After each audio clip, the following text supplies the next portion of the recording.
ఆంధ్రప్రదేశ్ రైతులకు శుభవార్త. ఇటీవల కేరళలో ప్రవేశించిన నైరుతి రుతుపవనాలు చురుకుగా కదులుతున్నాయి. నైరుతి రుతుపవనాలు నేడు ఏపీని తాకనున్నాయి.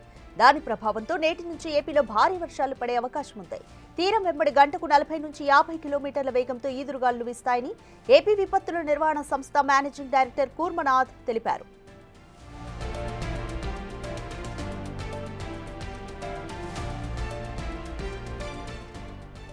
మంగళవారం నాటికి పశ్చిమ మధ్య ఆనుకుని ఉన్న ఉత్తర బంగాళాఖాతంలో అల్పపీడనం ఏర్పడనుంది.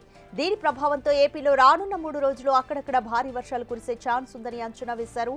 తీరం వెంబడి గంటకు 40 నుంచి 50 కిలోమీటర్ల వేగంతో ఈదురు గాలులు వీస్తాయని, ఇప్పటి నుంచే ఉద్యానవన రైతులు తగిన జాగ్రత్తలు తీసుకోవాలని వాతావరణ శాఖ హెచ్చరించింది. నేడు ఏపీలో అల్లూరి సీతారామరాజు, ఏలూరు, గుంటూరు, కృష్ణా, ఎన్టీఆర్, కర్నూలు, అనంతపురం జిల్లాల్లో అక్కడక్కడ మోస్తారు నుంచి భారీ వర్షాలు కురిసే అవకాశం ఉందని తెలిపారు. మిగతా జిల్లాల్లో పలు చోట్ల తేలికపాటి నుంచి మోస్తారు వర్షాలు కురిసే అవకాశం ఉంది.